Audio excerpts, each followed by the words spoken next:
Sophia Loren tore the envelope during the Oscar nominations and she only said, Roberto.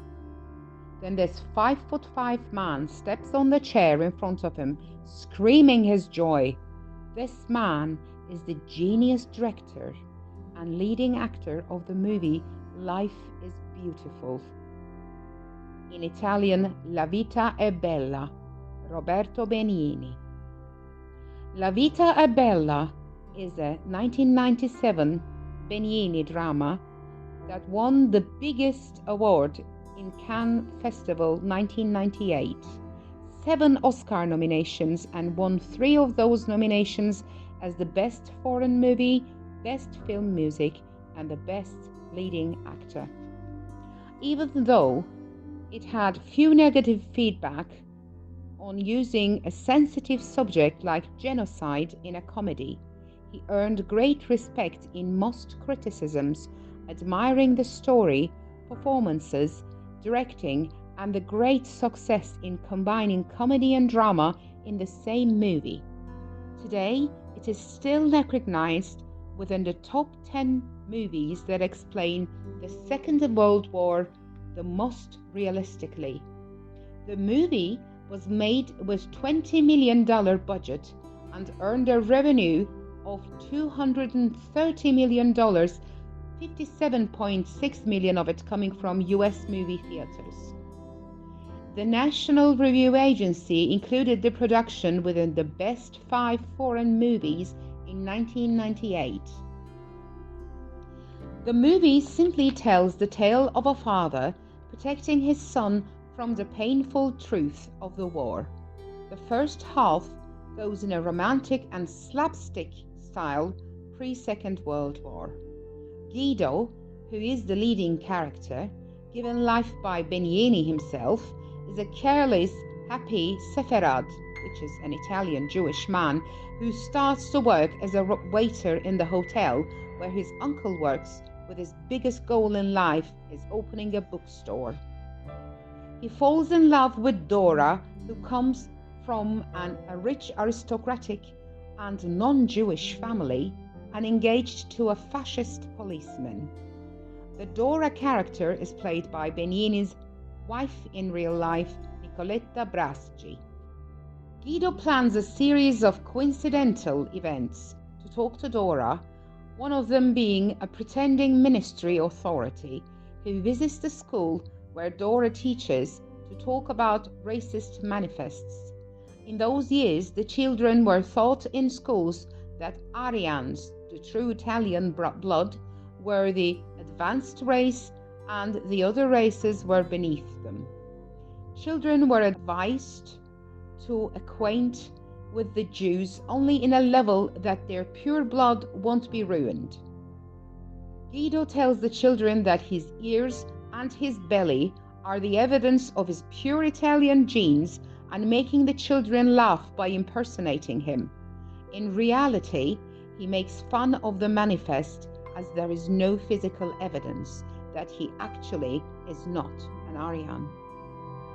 We're all enchanted by Guido's creative, careless character and his ambition in winning Dora's love, and Dora finally runs away with Guido, who crushes her engagement ceremony with the fascist police riding a horse.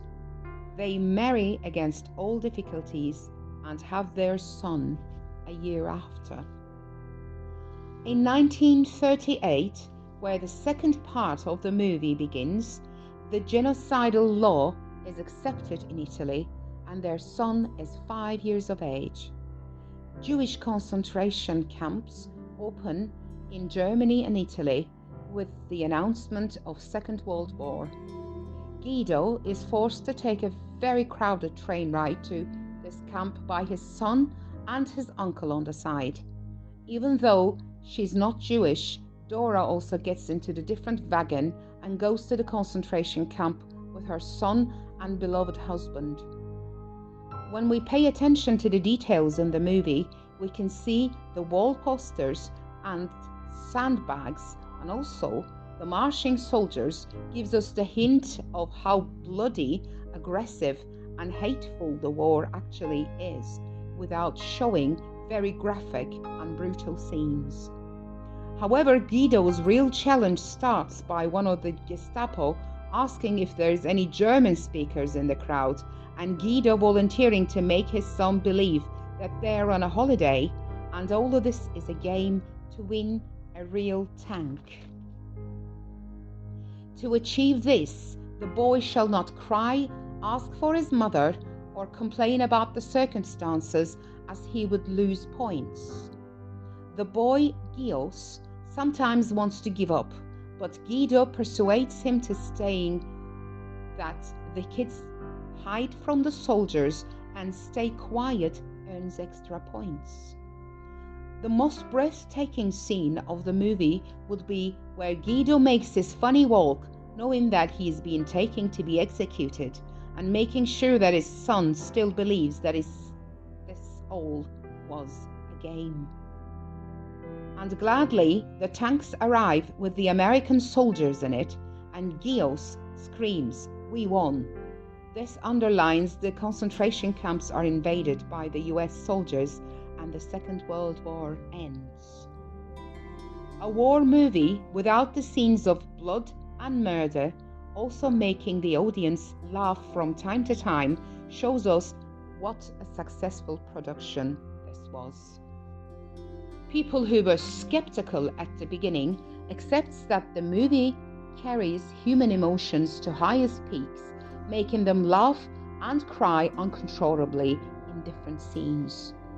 Many watchers say that how optimistic approach Benigni was taking with his unforgettable line, "Hey, we won, we got 1,000 points." This movie is the most successful evidence of how much a loving father can expand his selflessness when it is a matter to protect his child. Therefore, when the movie ends, the voice of now elderly Gios says, "This is the story of a father who made many sacrifices for his family." With this movie, Benigni tells us, life is beautiful because people are beautiful. I don't believe that the world is polluted. What matters is being able to look at life behind a pink screen. Otherwise, the life can become a total nightmare.